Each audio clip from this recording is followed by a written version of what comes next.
We will now hear a Dharma message by Reverend Koya. Will everyone please join me in Gasho and recite the Nembutsu with me? Namo Amida Butsu. Namo Amida Butsu. Namo Amida Butsu. Namo Amida Butsu. Good morning, everyone. Good morning. So I have to ask, is everyone awake and a little bit more energetic? I hope so, because as you all know, everyone received 1 extra hour of sleep today. Did everyone take that hour? Yes? Personally, I woke up around 4 o'clock this morning because my body clock usually wakes me up at around 5. I think it comes from my training in Japan, and it's just my body's never been able to get out of it. But yeah, I woke up around 4 o'clock this morning. I was like, well, technically my body clock still says that it's 5 o'clock. So do I just try to go back to sleep, or do I actually get up and start things? This time change does affect us, whether we like to think it does or not. I'm certain that for most of you, though, you probably prefer this switch back to 1 hour behind as opposed to spring forward where you have to go 1 hour ahead and you lose time. Although maybe you prefer that side too, because then you're kind of forced to get up and start your day and start doing things a little bit earlier. But I think for most folks, you probably enjoy the extra hour of sleep that you get. What's interesting for me, at least, is that when I moved to the Northwest, coming from the California area, I took my daylight time for granted, right? I took the sun and the sky kind of for granted. And the interesting thing is when you live here in the Northwest, you notice the difference of when the sun rises and when it goes down, very much so, because up here, the sun goes down a lot quicker and it rises a lot later during the winter time. So this 1 hour back, you notice that, well, because it's, because we went back 1 hour, the sun actually does rise a little bit earlier, in terms of the clock. So that feels nice. But then at the same time, you lose that hour of daylight in the evening. So there's kind of this switch and take, or this, switch, or like 6 of one, half dozen the other. But it's odd to me, or it's interesting to me, that our bodies ourselves can be so affected by the environment and the way that our perception perceives time.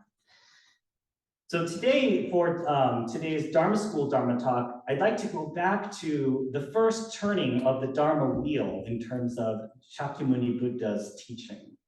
As you all know, we are approaching Bodhi Day. We are approaching the time where the Buddha became enlightened.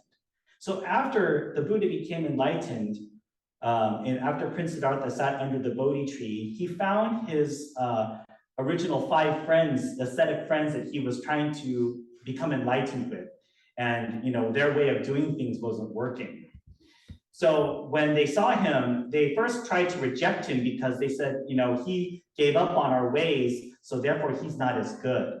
But then they noticed that he looked very, very different. And that is because by this time, Prince Siddhartha had become the awakened Buddha, had become the one who really understood reality and the true Dharma and how things work. So they actually resolved to sit with Shakyamuni Buddha to listen to his talk. And he taught them, of course, the 4 Noble Truths and the Eightfold Path. This is commonly known as the first turning of the Dharma wheel. What's wonderful about today as well is I see a lot of newcomers in the congregation today. And it is so wonderful to see new people come in. And because of that, I think it's important that we once again share some of the basic core teachings that Shakyamuni Buddha shared with us. So, of course, the 4 Noble Truths being that, number 1, there exists suffering in life, or dukkha, right? That term dukkha is going to get used a lot, suffering.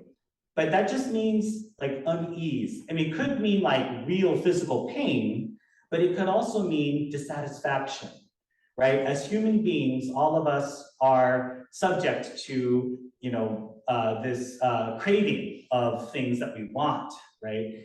And when we don't have that and when we don't get it, we get upset, and when things don't go our way, we also get upset. And the second truth is that there is a reason or a cause for it. So the first one is the symptom, right? The suffering. The second truth is the cause, the cause of this. What is the cause of our suffering? And according to Shakyamuni Buddha, the cause of our suffering are the three poisons. So Dharma school students, since this talk is also meant for you, what's the first of the three poisons? The first one is, I think I heard someone say it. Well, greed. Yeah, greed, right? Greed. We want things. We crave things. The second one is anger. That's right. The second one is anger. When we don't get what we want, we get angry, and then we sometimes take it out on others too, right? Like we blame other people for our own mistakes or our own problems. And the last one is ignorance. Right? These are the symptoms, or these are the causes of the suffering. Ignorance doesn't mean like I expect you all to be able to to write complicated math calculations on the board and get it right, or know computer programming. That takes education, and that takes time and effort and study to learn. Ignorance is being unable to accept things as they truly are, right? So that's what ignorance is. When we can't accept that, that we lost something, or when we can't accept that something didn't go our way, when we refuse to accept when we refuse to accept, sadly, the passing of a loved one, when we refuse to accept that, we aren't the first, when we refuse to accept every different type of aspect of our life, right? That's what ignorance is. However, remember, the story doesn't end there. So while the first two truths might seem bleak for people who are new to Buddhism, the third truth that the Buddha taught is that there is a cessation. There actually is an escape, or there is a cure for the suffering, right? So it's not just they're suffering and it's because we're this way. The Buddha also taught that there is a way out of this suffering as well. And the fourth truth is the method, okay? So the first truth is the symptom, the second truth is the cause, the third truth is the cure, and the fourth truth is the method. And the method divides into eight paths, or the Eightfold Noble Path, okay? So, I will briefly say the Eightfold Path, right? View, right thought, right speech, right conduct, right action, right conduct, right effort, right livelihood, right mindfulness, and right meditation. And for Dharma school students, there will be a quiz after this. But again, right? This was the first turning of the Dharma wheel. So when you think about Shakyamuni Buddha after he became enlightened, this was the core teaching that he taught all of his disciples. He taught many different things to many different people, and he adjusted his message to the crowd, right, depending on who was talking to him. He lectured for kings. He lectured for common lay people. He lectured for both men and women. There are even some legends where he lectured to the divine beings, like the gods in the ancient Indian religion. So depending on who he was talking to, he altered his message, or he catered it to whoever he was speaking to, while at the same time not divorcing himself from the core principles that he originally taught.